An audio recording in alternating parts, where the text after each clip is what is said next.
इस कहानी के लेखक हैं पंचम प्रकाश। रात के करीब 10 बज रहे थे और चिराग जोरबाग मेट्रो स्टेशन के करीब बस स्टॉप पर खड़ा किसी से बात करते हुए बस के आने का इंतजार कर रहा था। पर अचानक आसमान में काले बादल घिर आए और झमाझम तेज पानी बरसने लगा। बस स्टॉप पर अकेले खड़ा चिराग पहले तो उसने खुद को बारिश से बचाने की बहुत कोशिश की, लेकिन जब काफी देर तक कोई बस नहीं आई तो दौड़ता हुआ वो मेट्रो स्टेशन की ओर चल दिया। पर बारिश इतनी तेज थी कि कुछ ही सेकंड्स में वो पूरा भीग गया। पर जैसे तैसे चिराग स्टेशन के अंदर आ गया। पूरे मेट्रो स्टेशन पर अजीब सी शांति फैली हुई थी। दूर दूर तक कुछ मेट्रो स्टाफ के अलावा स्टेशन पर कोई नहीं था कि अचानक ही प्लेटफॉर्म पर एक ट्रेन आ रुकी। चिराग ने पहले तो अपने आसपास देखा, फिर बिना कुछ सोचे समझे ट्रेन के अंदर बैठ गया।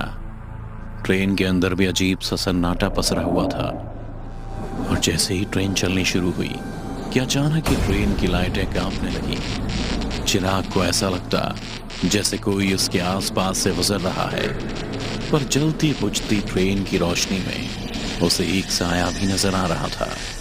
डर के मारे उसकी हालत पस्त हो रही थी और वो बस यही सोच रहा था कि ट्रेन अभी रुक जाए और वो किसी तरह ट्रेन में जिंदा बचा रहे।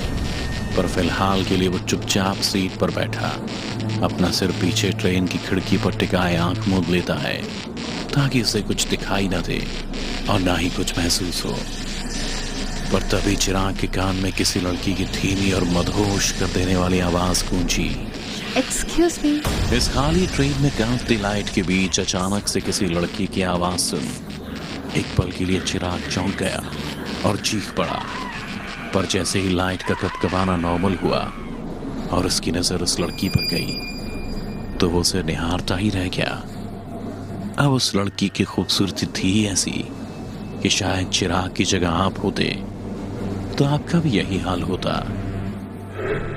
चिराग की तरह वो लड़की भी पूरी तरह से भीग चुकी थी, इतना कि शॉर्ट्स और टी शर्ट्स के ऊपर से ही उसके सुडौल बदन के उभार को देखा जा सकता था। चिराग अभी भी उसमें खोया हुआ था, क्योंकि उस लड़की का सिर्फ बदन ही नहीं बल्कि हर अदा हर नजाकत मनमोहिनी थी। वो लड़की लगातार चिराग से कुछ कहने की कोशिश कर रही होती है, पर चिराग था कि अपने ख्यालों में ही सारी हदें पार कर रहा था। तभी उस लड़की ने उसके कंधे को हिलाते हुए कहा, बस करो यार, अब आंखों से लूट लोगे क्या? उसकी ये बात सुन चिराग ने अपनी नजरें झुकाते हुए कहा, ऐसी कोई बात नहीं है, तुम मुझे गलत मत समझो। चिराग की बातों को नजरअंदाज करते हुए उसने कहा, एक तो ये ट्रेन खाली है, ऊपर से ये टर्बुलेंस, और तुम यहाँ बैठे कांप रहे थे, तो मैंने सोचा कि देख लो क्या हुआ। फिर तुम तो अकेले लड़की को देखा नहीं कि घूरने लगे। उस लड़की के नाराज लफ्जों को सुन चिराग ने शायराना अंदाज में उससे माफी मांगते हुए कहा, अगर बुरा लगा कुछ तो माफ कर दो, पर खूबसूरती में कोई गुनाह तो नहीं। चिराग की इतना कहते ही उस लड़की के चेहरे पर एक प्यारी मुस्कान आ गई और वो उसके बगल में आकर बैठ गई। ट्रेन अपनी रफ्तार में चलते हुए आगे कई स्टेशन पर रुककर गुजर चुकी थी, पर अब तक उसमें एक भी पैसेंजर नहीं चढ़ा था। पहले तो चिराग को भी ये चीज काफी खटक रही थी, पर इतनी खूबसूरत लड़की के पास में होने से चिराग ने इस बात पर जरा भी ध्यान नहीं दिया।